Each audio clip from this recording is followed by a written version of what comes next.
Ils sont des millions à y jouer en ce moment même. Certains se rencontrent dans des casinos, d'autres sont chez eux, devant leur ordinateur. D'autres encore se donnent rendez-vous dans des arrière-salles très confidentielles. Ils s'affrontent sous l'œil des caméras de télévision dans le cadre de tournois internationaux ou bien tout simplement chez eux, autour d'une table basse. Le jeu auquel ils se livrent appartient à la grande légende du Far West. Après avoir passé des années dans les oubliettes, il est aujourd'hui le jeu de cartes le plus populaire du monde. Le poker. D'où vient ce puissant engouement? Ou plutôt, qu'est-ce qui rend ce jeu si fascinant?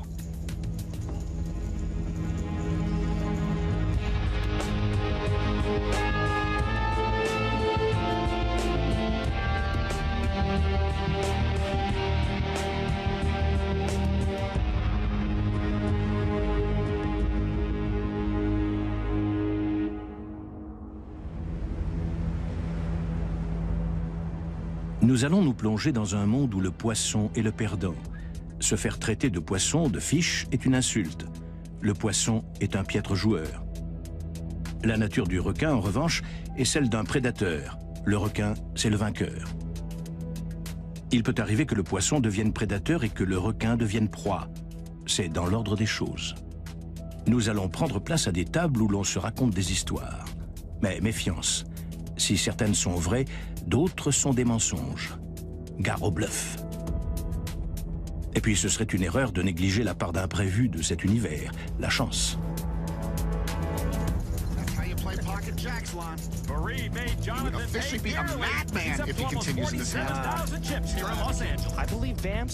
L'univers dans lequel nous nous immergeons aujourd'hui est plutôt bien représenté dans les médias. Si on entre poker dans un moteur de recherche, on obtient plus de 300 millions de liens.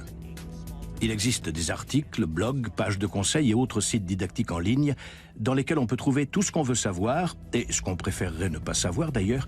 On peut également visionner des centaines de milliers de vidéos qui montrent les dernières prouesses en date des héros modernes du poker. Des joueurs comme Ingo et Mahir appartiennent à la jeune génération qui a trouvé le chemin du poker sur Internet. Il y va? Un adepte du slow play. Il a checké sur les as. Non, il a misé au flop. C'est clair. Il sait ce qu'il fait.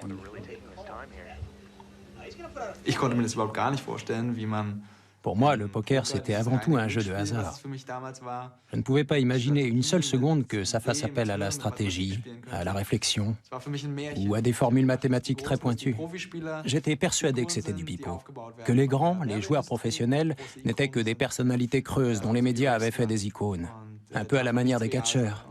Pour moi, tout ça n'était qu'une vaste supercherie, jusqu'au jour où j'ai découvert avec étonnement que tout était vrai. Oui, la chance a sa place, mais on ne peut pas réduire le poker à la chance.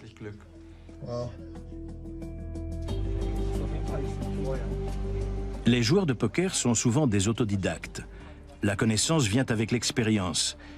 Pour Ingo, tout a commencé lorsqu'il a rencontré Roustam, un jeune Russe qui gagne sa vie depuis 2 ans grâce au jeu. Il participe à 10 parties en même temps. Je suppose qu'il a toujours 2 moniteurs en parallèle.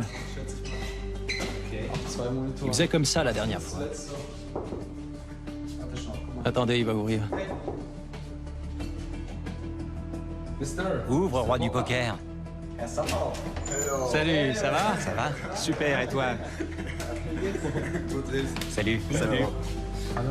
Salut.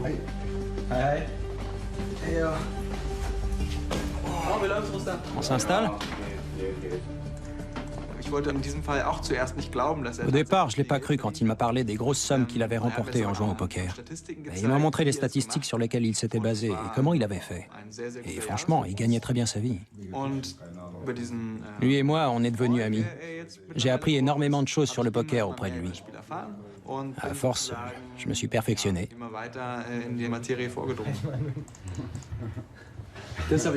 J'ai découvert récemment à quel point le timing était important. Depuis le temps que je te le disais. Oui, mais bon. J'ai une paire d'as au flop. Je cogite pendant des heures sur ce qu'il va faire et je te garantis qu'il mise encore au turn.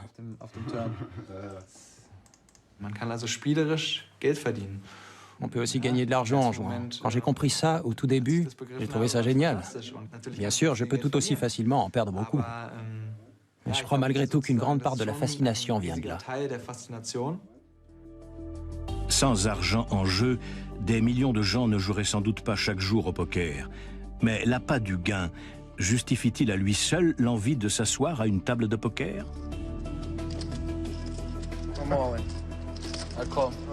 And now you're watching the biggest pot in the history of high-stakes poker. $743,000 and change. This is unreal.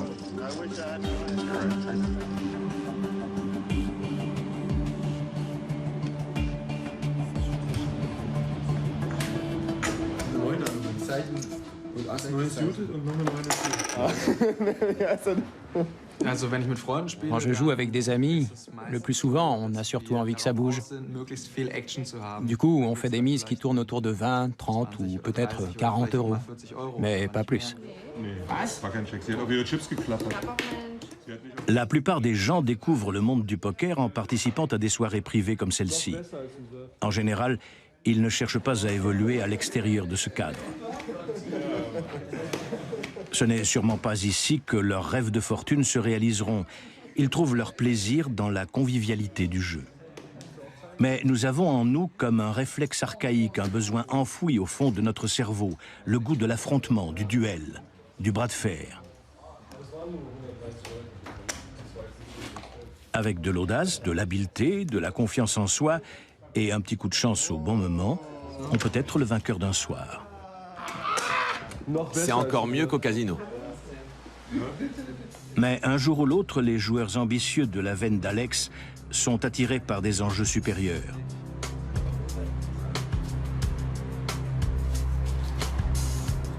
Ils partent en quête de cercles où le poker a toujours été joué dans la clandestinité.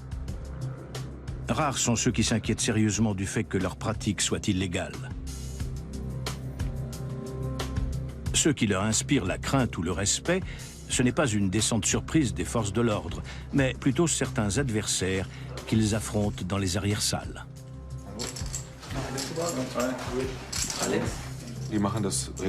On se retrouve régulièrement et on met en jeu de grosses sommes.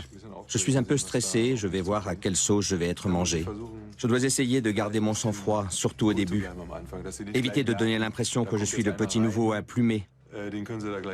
Je risque fort d'être un tout petit poisson très vulnérable dans la fosse aux requins. Ici, on joue au Texas Hold'em No Limit en cash game, c'est-à-dire que les jetons ont une vraie valeur en euros.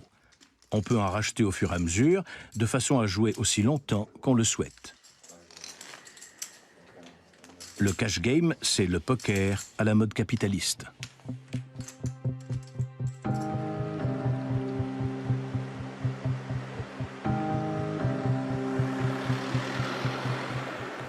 Ingo, pour sa part, préfère les casinos. Ici, il participe à une variante du cash game, le tournoi. C'est pour ainsi dire le poker à la mode socialiste. Chaque joueur démarre avec la même somme, le même nombre de jetons, les mêmes chances de gagner. Mais il ne joue qu'une seule fois. Quand il n'a plus de jetons, il quitte la table définitivement. Le vainqueur est celui qui a tous les jetons de ses adversaires devant lui à la fin de la partie. Il peut empocher jusqu'à 1 000 €. C'est sans doute la combinaison d'informations connues et inconnues, donc une certaine transparence, qui suscite un tel enthousiasme pour le poker moderne.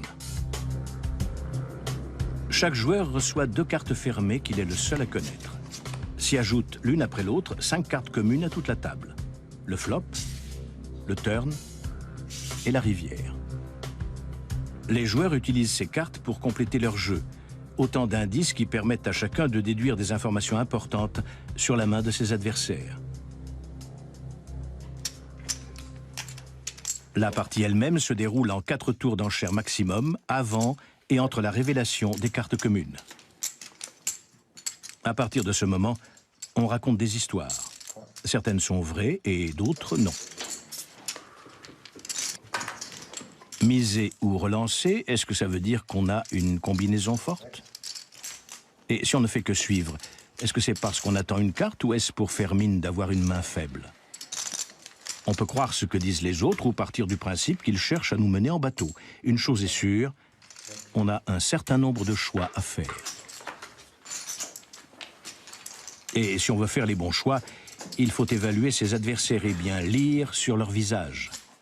Toute la partie s'articule autour de ce qu'on connaît des autres et aussi, surtout, de leur expérience.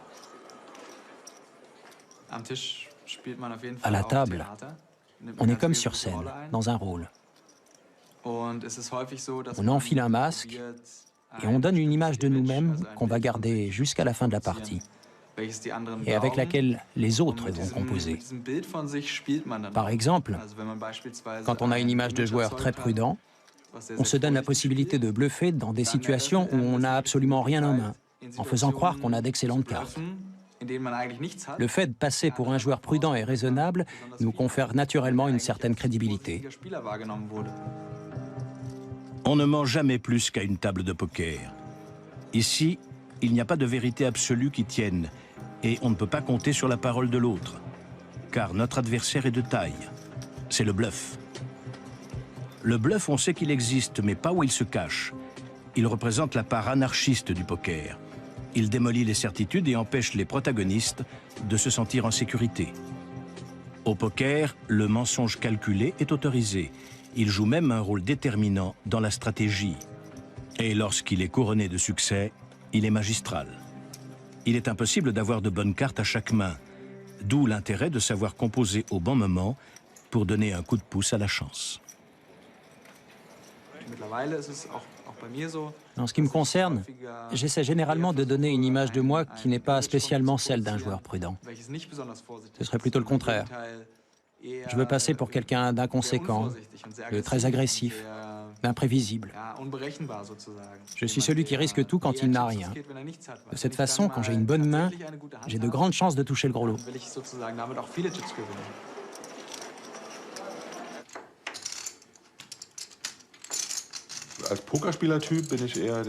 Je suis le genre de joueur qui recherche l'action. Je suis un boulimique. Je mise facilement au flop et je ne crains pas la confrontation. Par exemple, quand j'ai une bonne intuition sur telle ou telle main, je vais avoir tendance à m'y fier, même si l'action ne semble pas raisonnable, d'un point de vue strictement mathématique. Je fonce parce que j'ai l'intuition que ça peut marcher, et du coup ça marche. Cela dit, je dois avouer que ces derniers temps, j'ai essuyé un certain nombre de revers. Mes intuitions n'ont pas été extraordinaires. Faut-il se lancer dans une aventure hasardeuse sur la seule foi d'une conviction profonde? Ou est-ce que la somme de ces observations inconscientes et de ces expériences entraîne intuitivement le joueur à prendre la bonne décision? L'amateur suit plutôt son instinct. Le joueur confirmé, en revanche, se fie davantage à la puissance inébranlable des mathématiques. À partir de quelques formules, il fait des calculs de cotes pour chaque partie. Un bon joueur ne se mouille que si les statistiques lui sont favorables. Sur le long terme, s'il joue beaucoup de mains, il est quasi certain de remporter une victoire. Mais sur le court terme, il se peut que la chance du débutant lui fasse obstacle.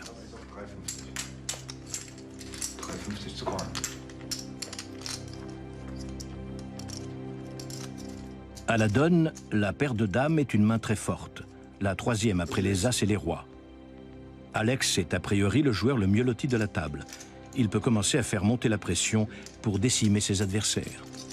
Pour relancer, seuls les adversaires qui ont d'aussi bonnes cartes pourront suivre, pourvu qu'il n'y ait pas d'as ou de roi dans le flop. Que faire?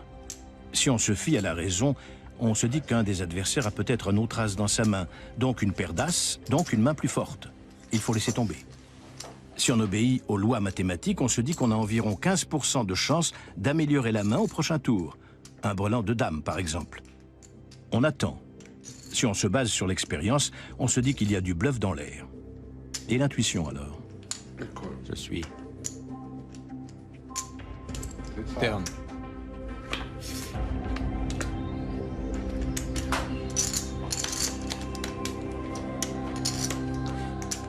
Tapis. Il fait tapis.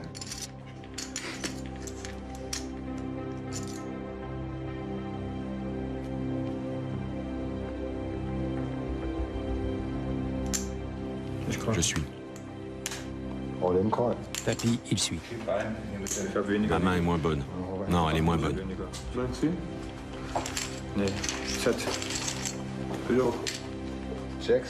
Volant de valet. Les dames. Volant de dame. La chance, ah la chance. Parfois elle est avec nous, parfois contre nous. Elle est rarement distribuée équitablement, mais elle fait partie du poker. Au début de la soirée, c'était Ingo le chip leader, mais son tas de jetons s'est soudain mis à diminuer à toute vitesse. Un de ses adversaires a un as et un 5 et pousse ses derniers jetons vers le centre de la table, plein d'espoir. Ingo a un as et un roi et n'hésite pas à faire tapis. Il a une cote de 70 pour 30. Mais le flop apporte un 5 à son adversaire et un brelan à la rivière. Il avait tout fait dans les règles de l'art, pourtant il perd. La chance.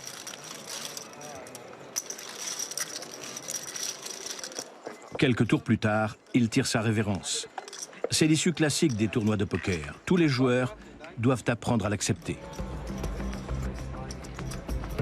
À sa table se trouve une des joueuses les plus réputées du circuit, Sandra Naouyox. Elle a participé à son premier tournoi en 2006.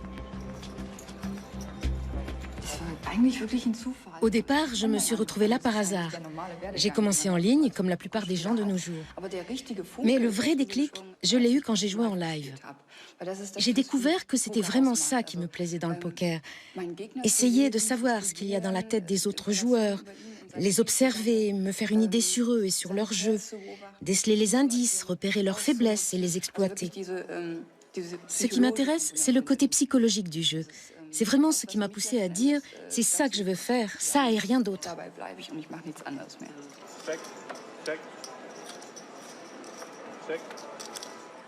Et puis, il s'est trouvé que j'ai emménagé à Berlin, où je ne connaissais personne. Je me suis dit qu'il fallait que je me fasse des amis, mais les cours de danse, ça ne me bottait pas trop. Alors, je suis entrée dans un casino, parce que le poker, je savais faire et que c'était un bon moyen de rencontrer du monde. Je me suis présentée à l'entrée d'un casino un soir et j'ai cassé la baraque. Du coup, je n'étais absolument pas frustrée. Je ne suis pas repartie en me disant « plus jamais ça ». Au contraire, ça m'a motivée à recommencer et à me dépasser. Elle connaît le premier temps fort de sa nouvelle carrière en 2009 à Dortmund, pendant un des plus gros tournois du circuit avec 700 participants. Au bout de 4 longues journées à jouer avec acharnement, elle gagne sa place à la table finale. Je ne me suis pas vraiment rendu compte. Malgré les caméras et le public, j'étais ailleurs, dans mon monde. Je joue au poker, un point c'est tout. J'aurais pu tout aussi bien me trouver dans un casino ordinaire, ça aurait été pareil. Je n'avais aucune conscience de l'enjeu.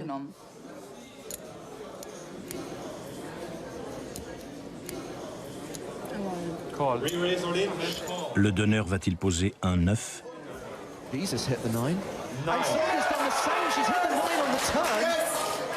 Sandra mène avec 2 paires, les As et les 9. Qu'y a-t-il dans la rivière? Un 8. Tonight, it's all about Sandra, only the second lady ever to win an EPT title. She said it was her destiny, and she was absolutely right.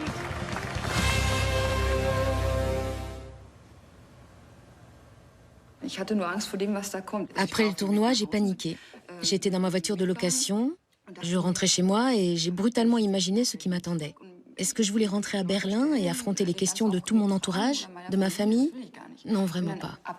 Alors, j'ai pris la première rue. J'ai entré hôtel dans mon GPS et j'ai passé 2 jours dans un hôtel spa où je me suis fait dorloter et j'ai regardé la télé sans faire tourner mon cerveau. Et là, j'ai fini par prendre conscience de ce qui s'était vraiment passé et de ce qui allait changer dans ma vie. Comment j'allais gérer ça?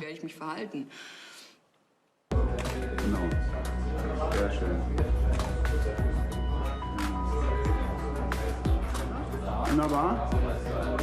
Jetzt brauche ich mal einen Gewinner. Blick. Ja, genau den. Sandra obtient la vie de rêve de tout joueur ambitieux. Elle signe un contrat lucratif et fait de son passe-temps un métier. Aujourd'hui, elle voyage 300 jours par an dans le monde entier. Elle va de tournoi en tournoi. Sa prochaine étape, c'est la finale de l'European Poker Tour à Monte-Carlo.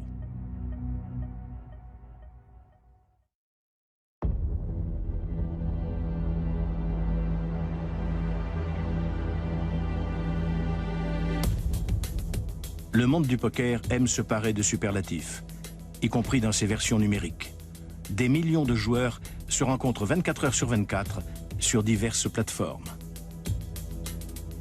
Selon les tables, les mises peuvent aller de quelques centimes à plusieurs milliers d'euros. Dans cette arène, on assiste à la naissance de millionnaires et à beaucoup de traversées du désert.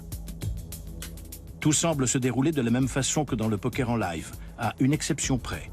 On ne peut pas regarder ses adversaires dans les yeux. Impossible de lire dans leurs pensées. Derrière des pseudos se cachent de vrais joueurs en chair et en os. On peut affronter des Lettons, des Français, des Chinois, des Russes et des Mozambicains et spéculer sur leur façon de jouer. Lorsqu'un joueur met longtemps à réagir, est-ce que ça signifie qu'il n'arrive pas à se décider ou est-il occupé à répondre au téléphone, à réceptionner une pizza ou à se disputer avec sa petite amie? Les informations dont on dispose sont maigres et les interprétations difficiles.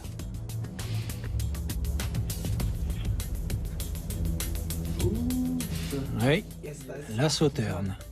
Non, et le 10. Merde. Verdammt. Ich gewinne mehr, als dass ich verliere. Das auf jeden Fall. Je gagne plus souvent que je ne perds, c'est un fait. Même quand ce sont que de petits montants, je suis content, bien sûr. Quand ça me rapporte un peu. Mais comme source de revenus, ça suffit pas. C'est plutôt un salaire d'appoint.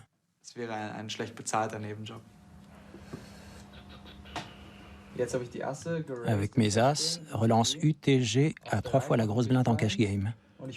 Dans l'espoir que ce type fasse monter les enchères. Mais non, il se couche et mes 2 as m'ont rapporté la somme faramineuse de 15 centimes.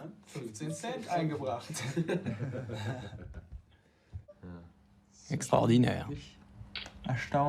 Ingo et Mahir chassent le menu fretin. Mais ils ne doivent pas pour autant baisser leur garde, car les grands requins voraces ne se refusent jamais un bon petit repas.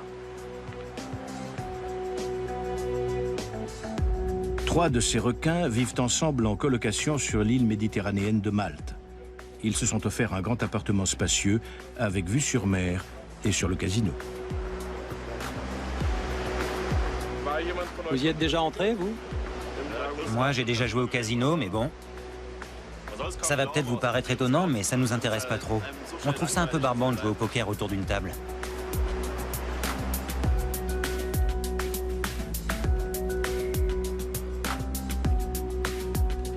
Ces requins ne chassent pas les poissons seuls. Ils s'attaquent au banc entier. Ils tapent dedans et isolent les plus faibles. On pourrait croire à première vue que la quantité tue la qualité, mais ce serait une considération très superficielle. Pour jouer à 20 tables à la fois pendant des heures d'affilée, il faut non seulement mettre au point une méthode ingénieuse, mais aussi déployer un talent et une discipline à toute épreuve. Moi, je superpose toutes les tables. On voit ici toutes celles auxquelles je joue en ce moment. Elles sont toutes ici. Quand j'ai une main intéressante, je clique sur la table en question et je regarde ce qui se passe de plus près. D'autres joueurs préfèrent avoir toutes leurs tables sur une même page en mosaïque.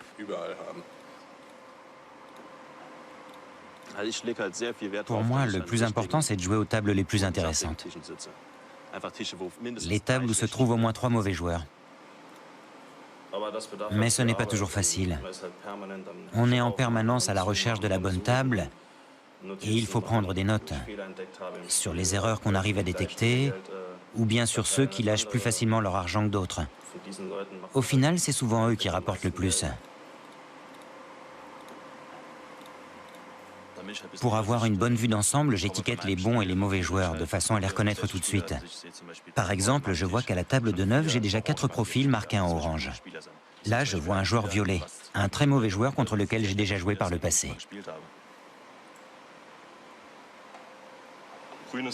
Ma couleur préférée, c'est le vert. Ça représente un fish qui peut me rapporter énormément d'argent. Dès que le fish est déficitaire, je quitte la table. Parce que sinon, je dépense trop d'énergie pour trop peu d'argent.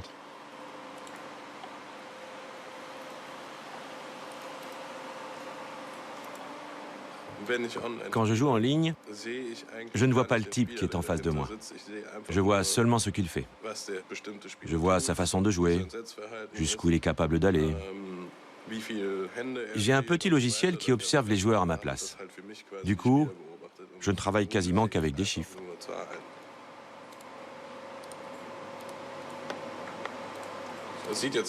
Ça doit vous faire un peu bizarre.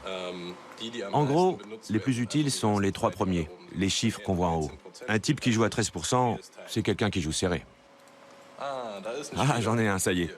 52-19, c'est notre fiche idéale. Lui, c'est quelqu'un qui joue trop de mains et qui, par conséquent, va perdre beaucoup d'argent. Et ça, ce sont les adversaires qu'on cherche à avoir. Bien sûr, ça ne marche pas à tous les coups. Il faut avoir de bonnes cartes face à ces gens-là, parce qu'ils ne se couchent jamais. Celui-ci est particulièrement agressif. Là, vous voyez, c'est une attitude particulièrement agressive. Personne ne relance 4 fois dans cette situation.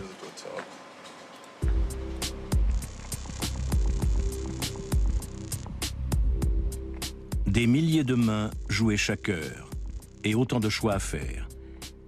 C'est ici que les calculs de probabilité prennent tout leur sens. Le facteur chance est réduit à sa plus simple expression pour faire place aux gros chiffres.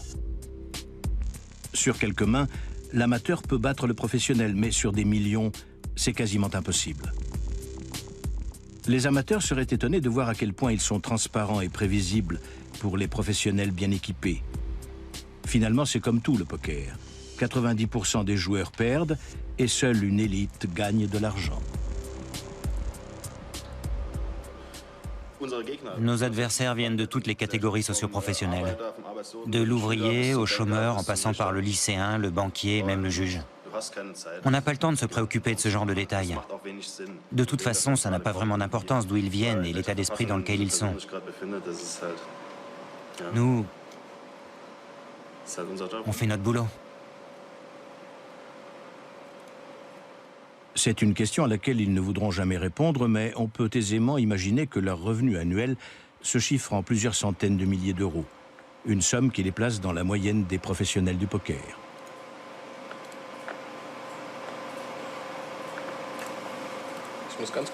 Il faut que je fasse une pause pour aller aux toilettes.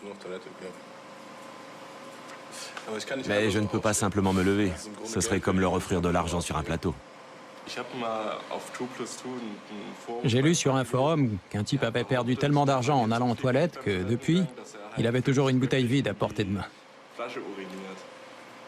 Pisser aux chiottes, c'est pour les nazes. Quand on est pro, on pisse dans une bouteille.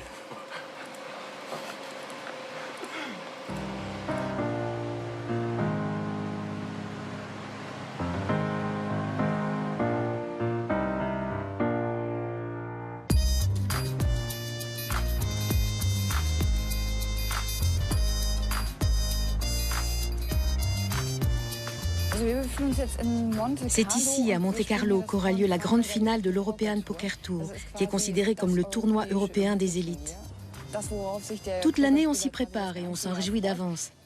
Il devrait y avoir entre 800 et 900 joueurs, plus près de 900 d'ailleurs. Chacun d'entre eux a avancé un buy-in de 10 000 €. Ce n'est pas une petite somme, ça devrait générer un pot conséquent. On va très certainement assister à la naissance d'un millionnaire.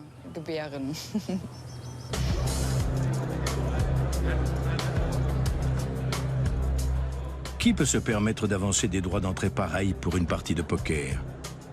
Un certain nombre de participants n'y sont pas tenus. Ils ont obtenu leur billet en le remportant sur des petites opérations Internet ou lors de tournois de qualification. Les autres sont des professionnels du poker qui se spécialisent dans ce genre d'événements. Entre les deux catégories, on trouve quelques vénards qui en ont tout simplement les moyens ou des passionnés prêts à dépenser jusqu'à leur dernier centime dans l'espoir de toucher le gros lot. Bien évidemment, il y a dans la salle une ou deux personnalités, comme Boris Becker par exemple, qui font la promotion de portails Internet.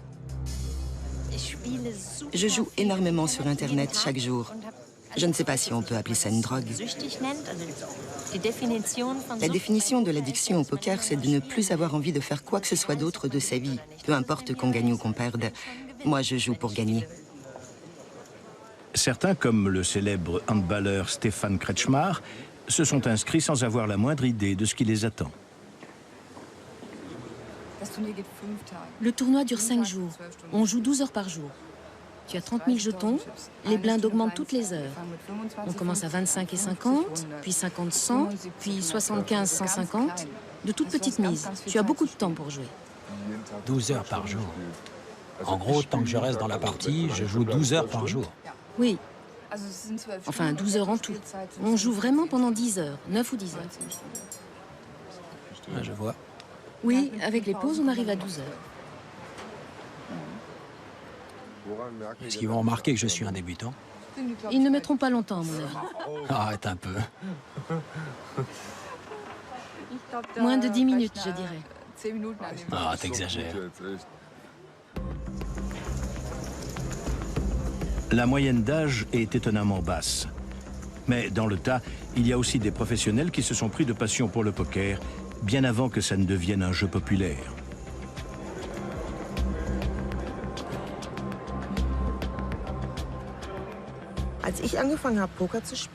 Quand je me suis mise au poker, il y a 11 ans maintenant, ça n'existait pas encore sur Internet. On ne pouvait pas échanger comme on le fait aujourd'hui. On ne trouvait aucune documentation. Seulement quelques vieux manuels pourris qui s'achetaient sous le manteau. Mon mari était allé m'en chercher à Las Vegas pour que j'aie au moins quelques conseils stratégiques à me mettre sous la dent. Parce qu'on se disait toujours qu'il devait bien y avoir une stratégie. Aujourd'hui, le poker, c'est un jeu très ouvert. On ne joue plus du tout en secret. Les joueurs, tous autant qu'ils sont bien mieux informés qu'on l'était à l'époque. Il y a des tournois à l'appel, on ne sait pas lequel choisir. Alors, Katia, tu vas où demain? À Chypre? Non, à Bali ou peut-être à Monte-Carlo. Je ne sais pas, mon cœur balance. On a un tel choix. Et chaque jour, il y a de nouveaux gagnants parce que les gens jouent en masse. Il y a 7-8 ans, ne serait-ce que 5 ans en arrière, lorsque je disais aux gens que je jouais au poker, ils me regardaient de travers. Quoi? Au poker? Et ils ne savaient pas trop quoi en penser. Ils se demandaient si je travaillais dans le milieu de la prostitution, ou bien si la nuit, je me retrouvais avec des gens qui se tiraient des balles dans le genou sous la table, en fumant le cigare et en se cachant derrière des cartes. C'était encore quelque chose d'extrêmement rare. Aujourd'hui, c'est même cool de jouer au poker. Quand un jeune de 22 ans raconte à ses potes qu'il est professionnel de poker, il passe pour une superstar. Les temps ont bien changé.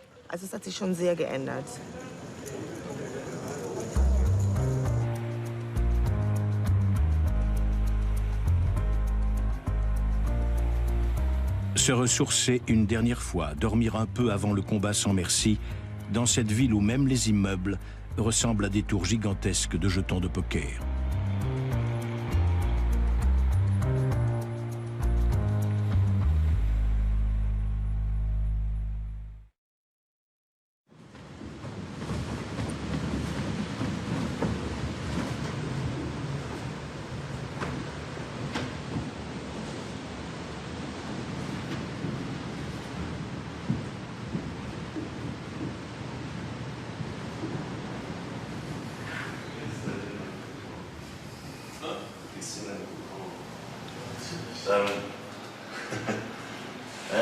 On va descendre prendre l'air.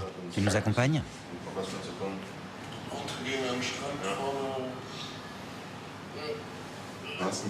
Tu l'as réveillé? C'est interdit, ça. Son sommeil, c'est sacré. Il faut le laisser dormir pendant au moins 10 heures, si on veut qu'il soit de bonne humeur.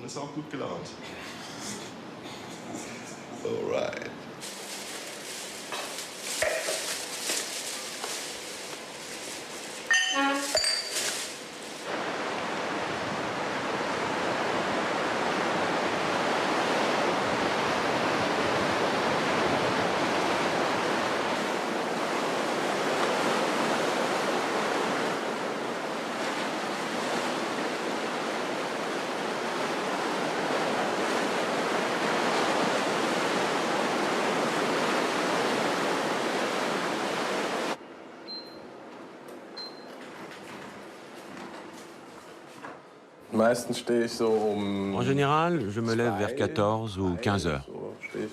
Je prends mon petit déjeuner quand je le sens. Si j'ai faim, je vais regarder ce que j'ai à manger. Parfois, mon petit-déj, c'est de la paella. Ensuite, ça dépend. Une fois que je suis bien réveillé, je vois si j'ai un truc à faire en particulier. Parfois, je sors un peu. Ça m'arrive. Sinon, je traîne jusqu'au soir, quand je commence à jouer. En gros, mes journées ressemblent à ça. Je joue peut-être jusqu'à 5 h du mat et je me recouche. C'est ma journée type. J'appelle ça de la cuisine de niveau 1. Quand j'arrive à faire cuire un truc dans la poêle. Le niveau 0, c'est une pizza au four. Là, c'est du niveau 1. L'accès facile au savoir grâce à Internet fait constamment augmenter le niveau. Les joueurs s'améliorent au fil du temps. Les professionnels qui ont bien gagné leur vie jusqu'ici se rendent compte brutalement que leur courbe de réussite bascule dangereusement dans le négatif. Crazy Ship offre aux jeunes professionnels une formation à distance pour améliorer leur jeu. Tu t'es couché alors que t'avais des 9 ? Fallait pas. Enfin, fallait pas. Moi, je me serais pas couché avec des 9. Oui, vraiment, c'est trop serré. Le poker, c'est un travail. Sans aucun doute. Pour un type qui ne fait que ça, c'est un vrai travail, au sens propre. Le plus important, c'est avant tout de savoir réfléchir logiquement. Chacune de nos décisions doit correspondre à une stratégie. Deuxièmement, je trouve ça essentiel d'avoir un mental stable et une discipline de fer. Pour finir, la gestion du bankroll. C'est une chose qu'il faut maîtriser à fond. L'argent qu'on a pour jouer, le professionnel ne le considère pas comme de l'argent. C'est son outil de travail. Et on ne rigole pas avec un outil de travail.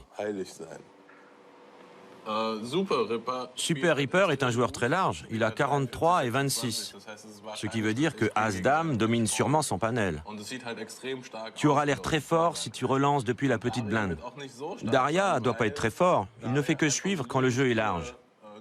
Normalement, si Daria avait une bonne main, il aurait relancé. Normalement. Parce que ça ne lui aurait pas échappé que Super Ripper était très large. Alors, normalement, tu devrais remporter la main au flop. Et voilà. C'est bien ce qui se produit.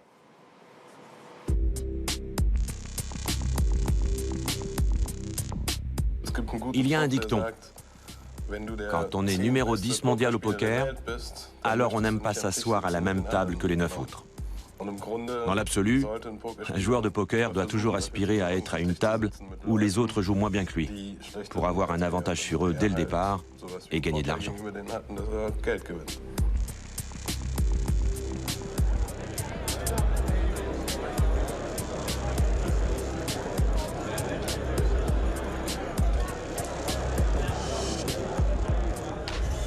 Beaucoup de gens trouvent que le plus dur, c'est le premier jour.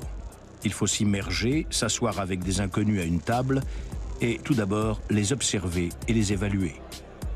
Ils peuvent voir passer jusqu'à 500 mains ce jour-là. Et c'est encore le hasard qui va influencer leur destin. À la fin de cette première journée, la moitié des participants aura déjà été éliminée. C'est un sport individuel, un combat en duel. En réalité, à la table, c'est la guerre. Nos armes sont les jetons, et chacun essaye de renforcer ses positions. Plus j'ai de jetons, plus je peux faire pression sur mes adversaires. Ce qu'on fait, c'est qu'on cible une victime. On lui donne une correction et on l'écrase en lui montrant qu'il ne remportera pas la moindre main. C'est une arme psychologique qui s'utilise à ce jeu.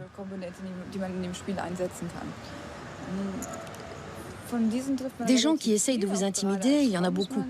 Il faut être capable d'encaisser, surtout quand on est une femme. Mais personnellement, je trouve que ce sont ceux qui ont le plus gros ego qui n'arrivent pas à se maîtriser à la table. C'est eux que l'on plume le plus facilement.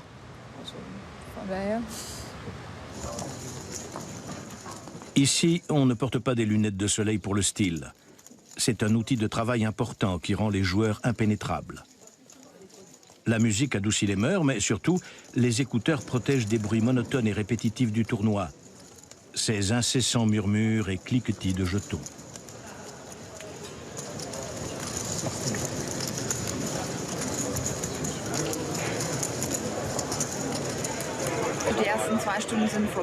Les 2 premières heures sont passées.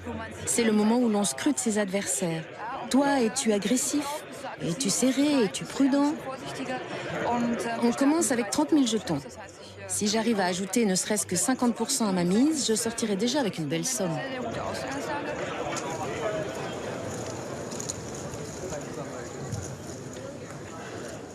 La réputation glamour de Monte-Carlo attire beaucoup de superstars de renommée internationale. Contrairement à d'autres sports, elles ne font pas leur apparition à un stade avancé du tournoi, une fois les premières sélections passées. Elles entrent dans le jeu dès le début et doivent se battre constamment pour survivre, comme tout le monde. Je suis arrivé au tournoi. Vous savez que c'est la grande finale, un événement extrêmement prestigieux. Et j'ai décidé dès le départ que j'allais rester très concentré et ne rien manquer de toutes les actions. Au bout de 3 ou 4 heures, j'ai senti que j'avais à peu près cerné tout le monde. J'ai compris que ce type-là, quand il avale sa salive, c'est qu'il bluffe. Et l'autre, quand il parle trop, c'est qu'il a de bonnes cartes. J'ai déjà assimilé la gestuelle de tout le monde. On fait tous des mouvements incontrôlés qui peuvent en dire long sur la main qu'on a.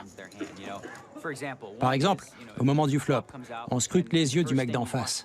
S'il jette un œil sur ses jetons, et c'est totalement inconscient, ça veut dire qu'il aime ce qu'il voit, donc il envisage de relancer. Quand on remarque ça, on sait qu'il est content. Méfiance. Si le même gars regarde le flop, puis s'écarte en soufflant, ça veut dire qu'il a rien.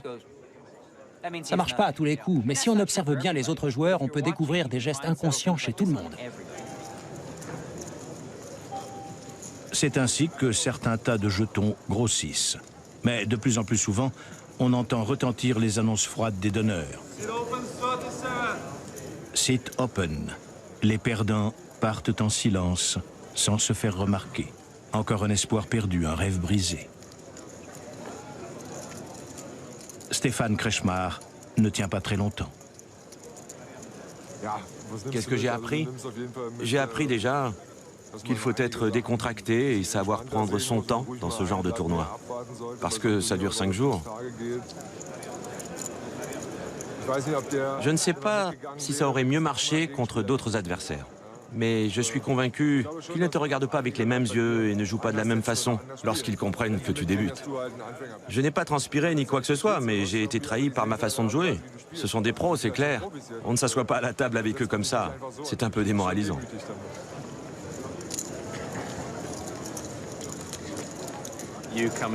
On arrive ici, on est un amateur, on veut essayer de participer à ce gros événement à Monaco et on a une chance. Le hasard aidant, si on prend la bonne décision au bon moment, si on a la bonne carte au bon moment, on a une chance de battre le champion du monde. C'est ça qui est fascinant. Et aussi le fait que dans le poker, ce n'est jamais tout noir ou tout blanc. Il n'y a pas de distinction entre le juste et le faux. Tout dépend de l'adversaire, de la situation, de notre état d'esprit, du sien.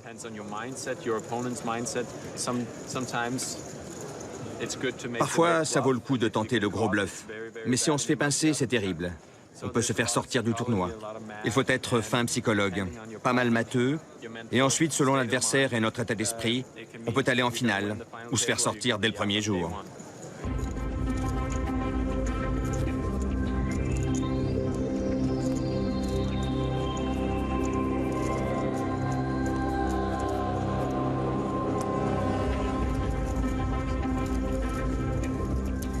En début de soirée, la plupart des superstars ont déjà disparu.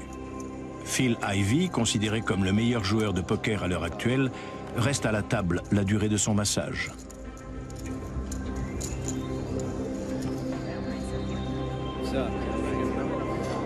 Je passe un excellent moment ici, mais je profite de la pause pour m'occuper de mes affaires. Ça me permet de rester concentré pendant la partie. C'est intense. Pendant la pause, Daniel Negreanu est très sûr de lui. Pourtant, peu de temps après, il quitte lui aussi la table sur la pointe des pieds. Puis, un peu avant la fin du premier jour, c'est au tour de Sandra Naujoks. Elle a envoyé le tapis avec ses dames, mais son adversaire avait malheureusement des rois. Même les cartes communes n'ont pas pu l'aider. C'est fini. Statistiquement parlant, on remporte de l'argent une fois tous les 10 tournois. Il faut respirer profondément et rassembler tout son courage quand on se fait sortir après 3 bad beats d'affilée. Il faut l'accepter. C'est aussi ça, le poker.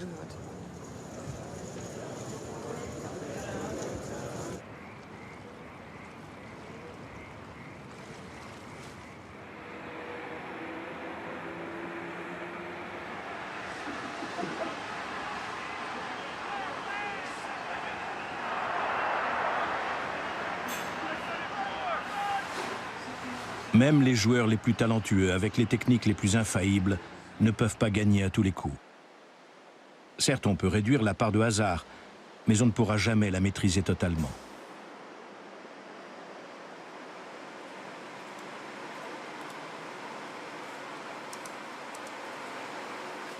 J'ai perdu 1000 $ dans les 10 dernières minutes.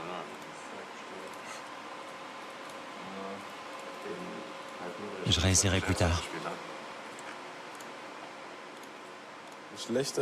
La plupart des gens ne voient que le côté super cool de la vie de professionnel du poker.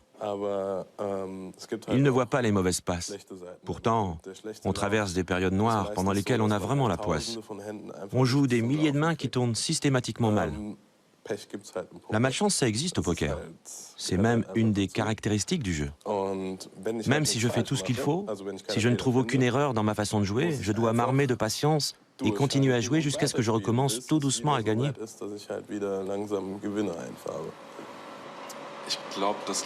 La dernière fois que j'ai eu envie de chialer, je crois que c'était l'hiver dernier. En décembre, si je me rappelle bien. J'ai dû perdre dans les 14 000 $ en 2 jours. Ensuite, je me suis senti comme si, je sais pas, comme si je m'étais fait rouler dessus par un bus. Quand on joue au poker, c'est toujours en dents de scie. Il nous arrive de tomber très bas. Psychologiquement, ça peut être très lourd à porter. Plus lourd que des boulots classiques de bureau, par exemple, je pense. Quand on démarre dans le poker, il faut se demander avant tout si on est vraiment prêt à en supporter les inconvénients. Pour les avantages, il n'y a pas de question à se poser, ça va de soi. Mais il y a des jours, des semaines ou même des mois entiers qui passent sans que rien ne soit fluide, où chaque partie est difficile. Si on est du genre à se laisser ronger et à perdre son mental, alors on ne peut pas sérieusement envisager une carrière de joueur professionnel. On doit être capable de traverser ce genre de période, parce qu'aucun de nous n'y échappe.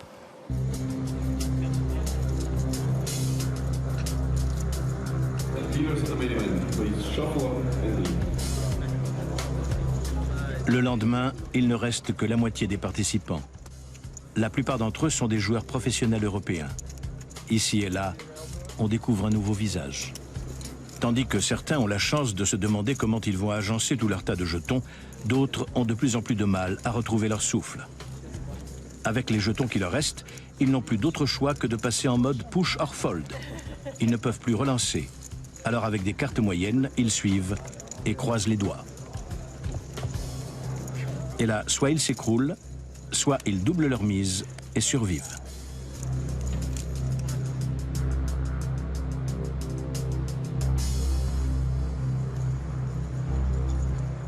Petit à petit, on perd la notion du temps. Les survivants sont tous logés à la même enseigne. Les mises de départ grimpent inexorablement. 30 000 €, le tas entier avec lequel on avait débuté le tournoi il y a 3 jours. C'est la mise de départ de chaque partie. Et l'impitoyable inflation progresse toutes les heures.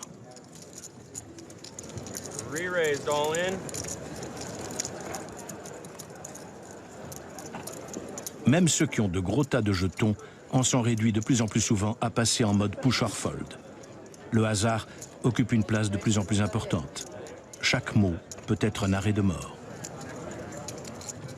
Ils s'épient les uns les autres pendant de longues minutes, ressassent les moindres détails dans leur tête. Comment mon adversaire a-t-il tendance à jouer ces derniers temps? Est-il agressif ou plutôt prudent? Se trahit-il par certains gestes? Perd-il son calme lorsque je prends mon temps pour réfléchir? Ou a-t-il tout simplement un monstre entre les doigts?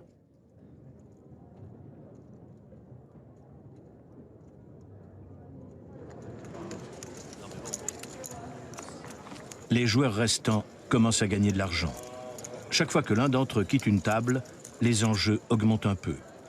Ils le savent très bien et ils craignent d'autant plus de faire un mauvais choix si près du but. Bientôt, les 8 finalistes vont émerger et leur partie sera filmée. Ils se sont déjà beaucoup donnés, ont survécu à 4 jours intenses, mais la plupart d'entre eux tomberont bientôt dans l'oubli, car au poker, seul le vainqueur compte. Le Libanais Nicolas Chouiti est le chip leader de la table. Avec 10 millions en poche, j'ai une position confortable. Ça représente environ un tiers des jetons, un peu plus même. Alors oui, je me sens en confiance et je me réjouis de jouer cette partie. Souvent, l'équilibre seront une fois de plus à la table finale. Nicolas Chouiti est en veine, contrairement à ses adversaires qui abandonnent les uns après les autres.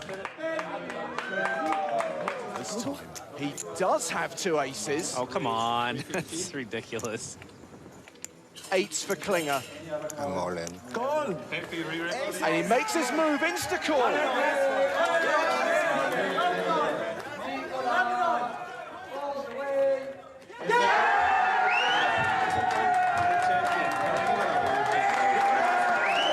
Par une belle journée ensoleillée, Chouiti quitte Monte-Carlo plus riche d'1 700 000 €.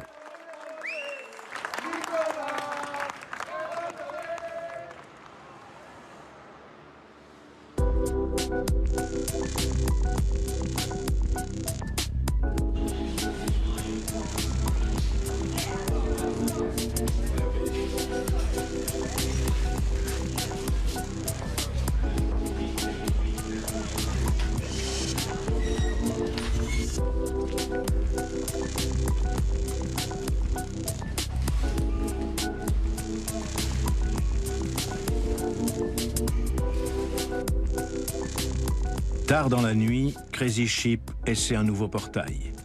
Prudent, il ne participe d'abord qu'à 4 tables et se passe de son fidèle logiciel. Il chasse un seul poisson qui se montre un peu récalcitrant.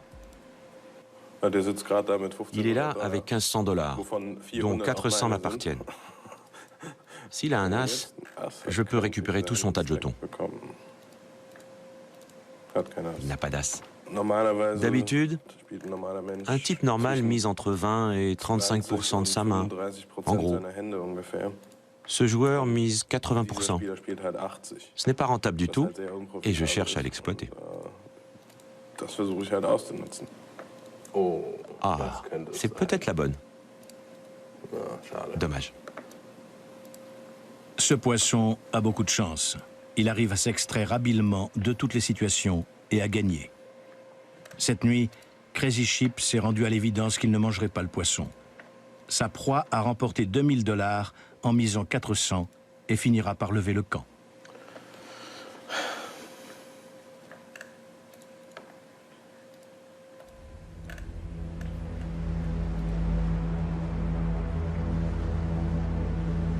Tout chasseur que nous sommes, nous devenons des proies de temps à autre. C'est logique. Nous nous asseyons à une table et nous ouvrons les hostilités pour obtenir la reconnaissance, l'argent, la satisfaction personnelle. Nous nous mesurons à une chance très volatile et regrettons ensuite les rares moments de perfection que ce jeu nous a fait connaître. Nous menons une lutte acharnée avec toutes les armes qui sont à notre disposition. Mais parfois, nous devrions savoir quand et comment lâcher prise.